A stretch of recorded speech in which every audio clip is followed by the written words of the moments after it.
Estamos ya en el último vídeo del tema, en el que vamos a cerrar el bloque del arte, dando unas breves pinceladas a artistas españoles del barroco, dado que, como ya hemos señalado, estamos ante el siglo de oro español por sus grandes aportaciones en arte y literatura. En lo referente a arquitectura, no vamos a extendernos mucho, ya que las características no son muy diferentes a lo que hemos podido comentar en vídeos anteriores. Un arte de formas curvas, variadas, mucha decoración y transformación de las ciudades, que podemos encontrar principalmente en iglesias y plazas mayores, y donde dos grandes referencias españolas serán Pedro Rivera y los hermanos Churriguera. En cuanto a escultura, para el caso español vamos a destacar otro tipo de escultura barroca fundamental y que nos toca muy de cerca, la escultura religiosa de autores como Salzillo especialmente, autor del cual conservamos obras en Murcia y en la provincia de Alicante, que muchos habréis visto durante las celebraciones de Semana Santa.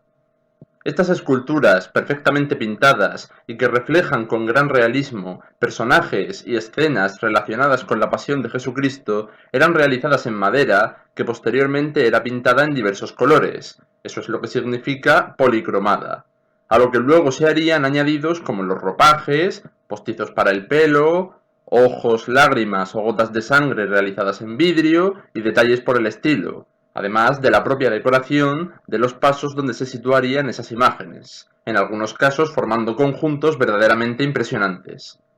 En pintura sí que nos vamos a detener un poco más para ver varios ejemplos de obras del grandísimo Diego Velázquez, que no solo ha pasado a la historia como uno de los grandes maestros de la pintura por su realismo y emotividad, sino que también ha pasado como una de las personas que más luchó para que el oficio del pintor fuera considerado como algo digno. Como ejemplos de arquitectura barroca ligados a los autores que hemos nombrado antes, tenemos la fachada del Hospicio de Madrid de Pedro Rivera, con esa abundante decoración escultórica, formas curvas o partidas, escudos y en general ese estilo recargado que caracteriza al barroco. Y como ejemplo de Plaza Mayor, además de la de Madrid que ya hemos visto una imagen en el vídeo anterior, la de Salamanca, obra de los hermanos Churriguera. Para Salzillo os he insertado aquí un ejemplo murciano y otro alicantino. El conjunto de la oración en el huerto, situado en el Museo Salzillo de Murcia, y la Sagrada Familia que tenemos en la iglesia de Santiago de Orihuela. Insistimos, el material principal es la madera policromada, correctamente trabajada y barnizada para tener ese aspecto brillante.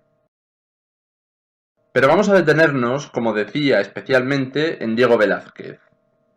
Diego Velázquez, para empezar, es un pintor que a lo largo de su vida, incluyendo dos viajes a Italia, hizo todos los tipos de obra que encontramos en esta época. Pintura religiosa, mitológica, de escenas cotidianas, de episodios históricos, tocó todos los puntos, formándose en Sevilla, trabajando para los Austrias y desarrollando un arte donde sabía plasmar como nadie el realismo de los personajes y la propia atmósfera, el aire. En anteriores vídeos ya hemos comentado que las obras empiezan a parecerse más a fotografías. En Velázquez lo vemos muy bien con el difuminado de colores, paisajes y rostros de acuerdo a su profundidad.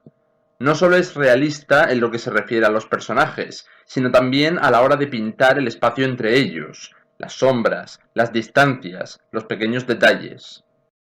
Esta primera obra quizá no sea de sus obras más conocidas, pero la tenemos muy cerquita.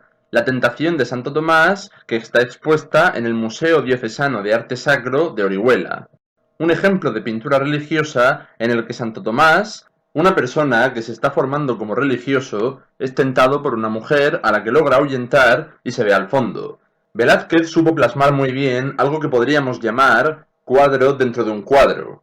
Para que lo entendamos, en una fotografía puede que haya una zona de la foto que sea la principal porque llama más la atención, pero que a otro lado, o al fondo, o en cualquier otro punto, esté pasando otra cosa, alguna otra escena. Pues eso Velázquez lo va a representar muy hábilmente. Una escena principal, pero al fondo otra posible escena secundaria, dos en uno. En este caso, la huida de la mujer, mientras Santo Tomás es recogido por dos ángeles. El siguiente cuadro es La rendición de Breda, también conocido como Las Lanzas, una obra elaborada para los Austrias, donde vemos el momento en el que la ciudad de Breda territorio de las Provincias Unidas, se rinde ante los españoles liderados por el capitán Spínola en una victoria obtenida por España durante la Guerra de Flandes antes de perderla definitivamente, y que el territorio se independizara, convertido en república parlamentaria como ya vimos. Podemos destacar de nuevo el realismo, tanto en las lanzas como en los rostros de los soldados, que si nos fijamos parece que estén mirando a Velázquez posando para que les hagan un retrato. En este cuadro, además, podemos ver muy bien lo que comentábamos sobre representar el aire, la atmósfera en los cuadros. Sabemos que el aire, por lo general, no se puede ver, pero ¿cuándo podemos decir que lo estamos viendo? Cuando hay nubes, o niebla, polvo, diferentes tonos de luz y color por la manera en que la luz atraviesa el aire. Pues este cuadro es un buen ejemplo de cómo Velázquez sabe reflejar esa atmósfera y ese espacio entre los personajes, con el cielo y las nubes, el humo, haciendo las personas y los tonos más claros o más difusos o hasta borrosos, según si estamos más o menos al fondo de la imagen, las luces y sombras en los personajes, el paisaje o el suelo. Por lo tanto, este cuadro, además de ser una buena representación de un momento histórico, es también un buen ejemplo de representación de una escena cargada de personas y de paisaje. Las hilanderas, una de las obras maestras de Velázquez y posiblemente la obra en la que mejor demuestra ese estilo 2x1 que comentábamos. Parece una obra sencilla, con una escena de vida cotidiana, ¿no? Unas mujeres tejiendo. Pues es eso y mucho más. Al fondo, lo que se representa es una historia mitológica, la fábula de Aracne, en el que una ambiciosa tejedora, Aracne, desafía a la diosa Minerva, provocándola al representar en un tapiz los líos amorosos de su padre, Júpiter. Como castigo, se transforma Aracne en una araña. Al fondo del cuadro se representa el momento de esa maldición. Pero esperad porque aún tenemos más. Fijaos en el tapiz que encontramos en el fondo de la imagen. Esta obra es un cuadro de Tiziano. Se titula El rapto de Europa. ¿Por qué Velázquez lo coloca ahí? ¿Por azar? No, es una manera de transmitir que Tiziano era un digno contrincante para él en el arte de la pintura, igual que Aracne era una digna rival de Minerva en el arte de tejer. Fijaos todos los significados que podemos sacar de una sencilla obra, una escena de vida cotidiana, una historia mitológica, la rivalidad entre personajes. La vieja friendo huevos. Ahora sí, una escena sencilla, más cotidiana imposible, un cuadro cuyo título es lo que hay, una anciana friendo unos huevos.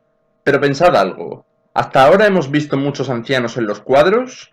No necesariamente.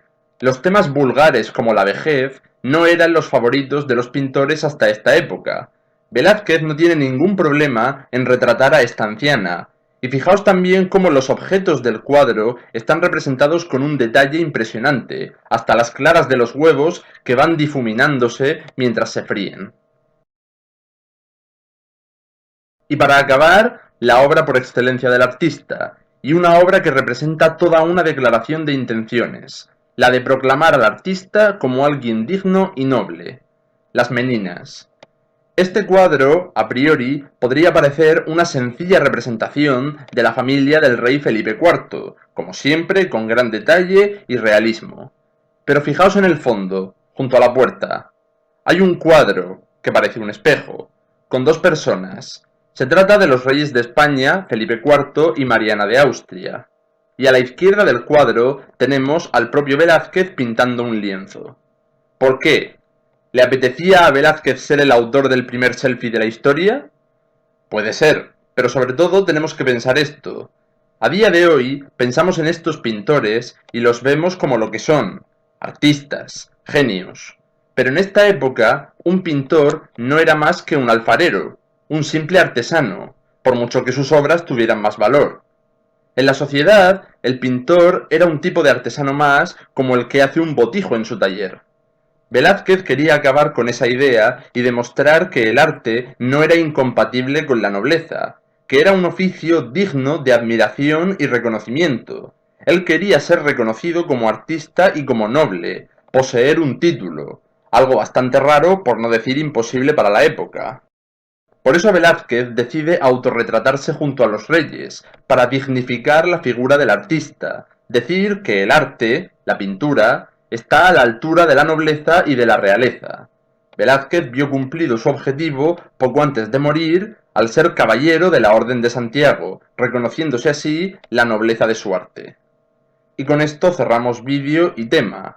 Como vemos, el arte barroco tuvo también su huella en España, pero sobre todo tuvimos a un verdadero genio, considerado uno de los padres de la pintura. Hubo quienes lo consideraron también como el pintor de los pintores, cuyo legado sirvió de inspiración para muchos, y toda su obra un resumen de lo que significó la pintura en esta época y de la valoración de la figura del pintor no como artesano, sino como artista.